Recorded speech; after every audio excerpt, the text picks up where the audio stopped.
Deputado, você falou, né, da aplicação da lei magnística aqui que pode acontecer, né, contra Alexandre de Moraes. A gente sabe que existe esse rol aí na mesa do Trump, mas a minha pergunta é, o que o Brasil pode fazer para resolver essa questão? A oposição tem sido muito enfática em o que pode ser feito. Anistia, impeachment de Alexandre de Moraes. O Trump foi muito enfático também, acabar com perseguições políticas, ter liberdade política, acabar com a censura. Então, isso tudo diz respeito a essas pautas, né, que deveriam estar no Congresso, mas a gente vê que a anistia tem, a maioria dos deputados que queriam, né, a urgência da votação do PL da anistia e Mota sentou em cima. Flávio Bolsonaro protocolou mais um pedido de impeachment de Alexandre de Moraes, mas o Alcolumbre sentou em cima. Mota e Alcolumbre também parecem estar na mira de Trump. Eu pergunto, o que dá para ser feito? E a população, o que ela pode fazer para pressionar os congressistas a tomar alguma atitude para enfrentar, de fato, esses problemas que, como você disse, são problemas institucionais que precisam ser enfrentados? Essa talvez é a pergunta mais importante que a gente tem hoje no Brasil inteiro, né, Marina? Excelente. Vocês viram que o Alexandre de Moraes, mesmo pela grande imprensa, acompanhando pelos bastidores da grande imprensa, que o Alexandre de Moraes queria prender o Jair Bolsonaro e não prendeu? Pela primeira vez houve um recuo. O Fux, que já vinha demonstrando sinais de não estar em concordância, não estar alinhado com Alexandre de Moraes na condenação de Jair Bolsonaro, votou contra, abertamente contra, pela primeira vez, a tornozeleira em Jair Bolsonaro e demais medidas cautelares. Isso tudo está acontecendo porque eles estão vendo que o movimento é sério. O Eduardo Bolsonaro não é mais o fujão, não é mais o covarde, não fazem mais chacota comigo nos jantares na casa do Alexandre de Moraes. E assim como essa percepção tem mudado, também todos viram quais vícios foram cancelados. Que não foi só do Alexandre de Moraes. Foi também, por exemplo, de Rodrigo Pacheco.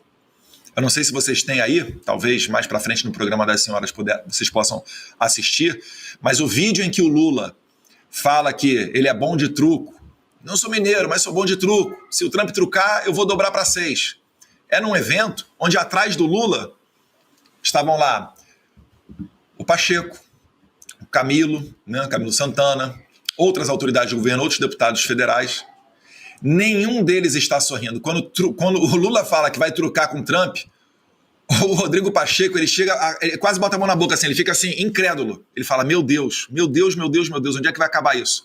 Eu te digo, Rodrigo Pacheco, onde é que vai acabar? Ou a anistia será aprovada, ou todos os senhores acabarão tendo o mesmo destino de Alexandre de Moraes. E onde é que o povo entra nisso daí? Mostrando que o Trump não está tomando uma decisão isolado, que mesmo diante de um estado de exceção que persegue pessoas, que persegue velhinhas, onde a todo momento, antes de uma manifestação de rua, os deputados do PT discursam falando, olha, vocês vão para a rua, vai acontecer com vocês igual o 8 de janeiro, vocês vão tudo para a cadeia. Que mesmo debaixo dessa ameaça, o povo brasileiro é capaz de mandar um recado para o mundo. Um recado de que está disposto a se sacrificar para lutar pela sua liberdade. Eu acho que no Brasil inteiro agora haverá, por todo o país, grandes manifestações, dia 3 de agosto. E é um momento ímpar, porque 3 de agosto é o último domingo antes da volta do trabalho do Congresso Nacional. Então todos aqueles que desejam, né, colocar uma boa mesa de negociação com os Estados Unidos para tratar de tarifa, igual o Japão acabou de fazer e está agora anunciando mais de $500 bilhão de investimento nos Estados Unidos, igual vários outros países estão conseguindo fazer, a gente tem que entrar nessa mesa de negociação numa boa posição. Isso significa o quê? Vamos começar atendendo o primeiro parágrafo da carta do Trump. Colocar em votação a anistia. Não vai adiantar, o Brasil não vai conseguir, né, substituir o mercado norte-americano. E os Estados Unidos têm muito mais facilidade em substituir os produtos brasileiros. A gente tem a China. Não vai ser fácil vender avião para a China. A China compra basicamente commodities brasileiras, né? É soja, minério de ferro, milho, etc. Então, é isso daí que a gente tem que prestar atenção para, né, conseguir reverter o atual quadro de crise institucional brasileira. Dentro do Brasil, não existem mais ferramentas para reverter esse quadro. É por isso que eu estou aqui fora, é por isso que eu estou trabalhando junto com o Paulo Figueiredo, lado a lado, para a gente conseguir levar adiante, né, essas mensagens. E graças a Deus a gente conseguiu a atenção do governo Trump. Finalizando, porque no início eu imaginava até que o Trump fosse delegar para o Marco Rubio, secretário de Estado, essa situação do Brasil. Mas quando ele colocou na sua própria rede social, a Truth Social, né, post muito duro contra o Alexandre de Moraes, contra a crise institucional brasileira, falando abertamente do presidente Jair Bolsonaro, ele puxou para a responsabilidade dele. Ou seja, podem ter certeza, o Trump nunca recuou. Ele ganhou do Canadá na questão migratória, tarifou o Canadá e conseguiu mais rigor na política migratória canadense. Ele tarifou o México e depois vieram as maiores apreensões de fentanil da história do México. Ele queria inspecionar e parar o programa nuclear do Irã. O Ali Khamenei, o líder do Irã, se negou, ele bombardeou o Irã. Então podem ter certeza, não vai ser o Lula chupando jabuticaba ou o Alexandre de Moraes mandando recado via grande imprensa que vai conseguir parar o Trump. Deputado, estamos a menos de uma semana para a tarifa de 50% entrar em vigor e esse final de semana tem uma comissão de senadores viajando aos Estados Unidos para tentar uma negociação. Você acredita que eles vão ter acesso à Casa Branca e vão conseguir ter algum sucesso nessa negociação ou essa tarifa já é uma realidade que vamos ter que enfrentar? Eu acredito que os americanos aqui vão entender como um desrespeito. Porque se eles encontrarem com alguém do governo, é uma pessoa subordinada ao presidente Trump. Você imagina vir aqui, por mais alto nível que seja, por mais respeitáveis que possam ser os políticos brasileiros, né, os senadores, conversando, vamos supor que eles consigam uma reunião de alto nível. E eu acho que não vão conseguir, tá? Acho que eles vão conseguir reunião talvez dentro do Congresso Nacional, com seus pares, etc. Vão dar uma satisfação para os seus eleitores, mas não vai passar disso, né? Não vão falar com as pessoas que têm o poder decisório. Mas vamos imaginar que elas conseguissem ter acesso, porque eu já sei até que já caiu uma agenda deles dentro do State Department. Porque quando chega no State Department, eles querem falar com quem? Com as pessoas que nós estamos falando. As pessoas que a gente conseguiu a confiança, as pessoas que nós fizemos relatórios, as pessoas que nós mostramos às vezes com matérias da grande imprensa de esquerda, de viés de esquerda, que aquilo que nós estamos dizendo, temos razão.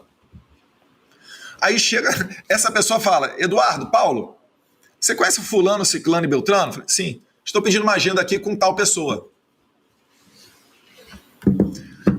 Tem até parlamentar do partido do Lula. Eu não estou entrando no mérito de quem são, do passado deles, nem nada não. Mas um americano aqui, ele vai olhar para isso e vai falar, bem, o cara é do partido do Lula. O Lula está chupando jabuticaba. O Lula está falando que vai trucar. O Lula está adorando essa história toda. O comandante da sua política internacional, Celso Amorim, né, que prefaciou o livro do Hamas, está cantando musiquinha Quem Tem Medo do Lobo Mau. Vocês acham que o meu chefe, o presidente Trump, né, aí eu estou me colocando no lugar da autoridade americana aqui, porque depois vão fazer corte, já imagino. Vocês acham que ele vai receber de bom grado isso, sem que antes nós tenhamos tentado cumprir um dos 4 pontos da carta dele para o Lula? Eles vão tomar isso como desrespeitoso, porque os pontos do Trump, ele não está exigindo nada demais. Ele está exigindo o quê? Uma normalidade democrática. Quem é que é contra soltar presos políticos? Quem é que pode ser contra eleições limpas e transparentes? Quem é que pode ser contra, né, cada um dizer o que puder na internet e ser individualmente responsável por aquilo? E não um novo modelo de censura que responsabiliza a empresa por aquilo que o usuário diz. Quem é que pode ser contra isso, gente? Aí os senadores vão vir aqui, vão se encontrar com autoridades americanas. Por que eu sou favorável nesse ponto? Eu discuto com o Paulo Figueiredo e acabei sendo voto vencido. Por que eu sou favorável a que eles encontrem com as autoridades americanas? Para eles receberem uma mensagem dura e entenderem que o que está sendo feito aqui não é brincadeira. Não é uma questão comercial. É uma questão de se tratar de solucionar uma crise institucional. O Trump fala a todo momento, meu Deus do céu. Será que não tem assessores nesses gabinetes que consigam traduzir a carta do Trump para português? Ou sequer português eles entendem, porque a área ocidental do State Department tem enviado mensagens em português. A embaixada americana ontem estava retweetando o Darren Betts, que é uma pessoa altamente relevante, se não o principal agente da lei Magnitsky dentro do State Department, que estava tweetando e falando. Será que não consegue entender isso? Porque o americano já mandou vários recados. E tudo que ouviu foi chacota, foi não recuo com relação à censura, foi dobrar a aposta, foi bracelete tornozeleira eletrônica no Jair Bolsonaro, foi congelamento de contas bancárias da minha esposa. Para finalizar aqui, eu estava ontem, né, Geisiane, Paula e Marina, eu estava dando uma entrevista para o Real America's Voice, um grande portal aqui de comunicação. No final da entrevista, obviamente estava tratando de Alexandre de Moraes, no final da entrevista a pessoa falou: Eduardo, que lamentável o que está acontecendo com seu pai. Será que não seria possível você fazer uma ponte para nós entrevistarmos o seu pai? Eu falei: não, porque foi antes da decisão do Moraes, né, dizendo o seguinte, ele está proibido de dar entrevista e ele pode até ir para a cadeia, porque ele deu uma entrevista e ele não sabia que não poderia. O americano ele fica sem entender, ele fica assim, olha, desculpa, vocês estão um nível abaixo da Venezuela. Então é por isso que o Trump está tomando essas decisões todas de maneira tão emergencial e de maneira tão contundente. Se nós deixarmos para depois, se o sistema se consolidar, aí não adianta mais sanção, remédio diplomático, pode sancionar em 1000%, que aí realmente nada disso aí vai adiantar. Nós queremos evitar que esse momento chegue, né, e a gente quer abrir uma boa mesa de negociação. Deputado, nós somos mais de 26 mil telas aqui no Oeste com Elas. Quero transmitir ao senhor aqui o carinho da audiência. A audiência está super feliz com a sua disponibilidade aqui de tempo e agradecer também a nossa audiência, lembrar aqui a nossa audiência que nós estamos no ar segunda a sexta a partir das 10 da manhã, Oeste com Elas, então, aqui na Revista Oeste. Deputado, a gente sabe também que teve um pouco de ruído em relação à sanção Donald Trump, o tarifaço ali de 50%, especialmente nos empresários. A gente sabe que isso mexe bastante com o nosso empresariado e com o nosso agronegócio. Gostaria de ouvir do senhor algum recado para essa classe, se o senhor tem algum recado. Alguns ficaram muito incomodados, alguns acharam que foi uma medida descabida. Gostaria então que o senhor passasse algum recado aos nossos empresários. Primeiro, né, leiam todos os livros do Trump. Aprendam que o que ele está fazendo não é nada de extraordinário. É tudo que ele sempre fez nas décadas dele enquanto empresário. Ele estressa a situação para entrar numa mesa de negociação de uma maneira mais confortável. E ele sabe que quando ele dá uma sacolejada no tabuleiro, primeiro as pessoas negam, né? Depois elas acabam aceitando e daí sim, né, ela vai acabar entrando na mesa de negociação. O Brasil está chegando perto desse momento da aceitação. Muita gente achando que daria para postergar as tarifas. Agora elas estão entendendo que a coisa é para valer. Até porque o Trump ele já postergou no passado a tarifa com relação a outros países, mas era quando estava se tratando apenas de questão comercial. No Brasil tem um conteúdo de crise institucional liderada pelo Alexandre de Moraes. É por isso que eu falo muito no Moraes e deixo um pouco de lado o Lula. O Lula é coadjuvante. O Lula, ele é aquele bêbado da rua, sabe? Você vai comprar pão, aí tá lá 7 da manhã o cara do outro lado da rua lá gritando, te xingando, mas é só o bêbado da rua, ninguém dá muita importância para esse cara, não. Então, se você conseguir se colocar no lugar do Trump, você vai entender que está chegando próximo da mesa de negociação. Mas, infelizmente, o Brasil ele vai acabar sendo aquele país que vai pagar o pato para que o Trump prove que quando ele fala que ele vai tarifar dia tal, ele realmente irá fazê-lo. Para não se criar mais essa percepção de que não, ele sempre posterga, então ele vai postergar. Não, o Brasil vai servir de exemplo de que o Trump ele é duro não só nas palavras, mas também na ação. Mais uma vez, não é algo que eu deseje, não é algo que eu gostaria. Mas o Brasil tem que entender que se nós nos comportamos como uma ditadura, nós vamos receber tratamento de ditadura. E no regime de exceção não se gera riqueza. Quem são as pessoas ricas em Cuba? Quem são as pessoas ricas na Venezuela? São só os agentes do governo. É só o rei e os amigos do rei. Na Venezuela, só o Maduro que está gordinho. Então, brasileiros, nós temos que entender o seguinte, nós estamos num momento crucial, onde, graças a Deus, o presidente da maior potência econômica e bélica do mundo está tendo atenção com o nosso país. Por quê? Nós estamos prestes a escolher 2 caminhos.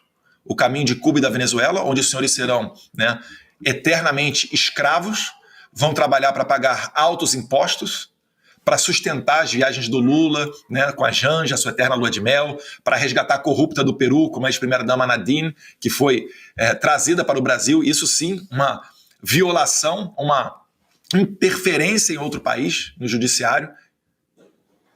Ou se a gente vai estar disposto ao sacrifício pessoal para salvar o nosso país inteiro. Essa guerra extrapola até a questão da anistia, para soltar aquelas senhoras, para permitir que todos os exilados possam retornar para o país. Ela vai ser decisiva para as próximas décadas no Brasil. A gente vai decidir aqui se eu vou poder entrar ao vivo na Revista Oeste ou se daqui a pouco as portas da Revista Oeste serão fechadas. Porque vocês já viram que Alexandre de Moraes não tem limites. E eu sei que ele está disposto a tudo. Agora, o que eu quero saber é, Gilmar Mendes está disposto a tudo? A sua esposa Guiomar está disposta a tudo?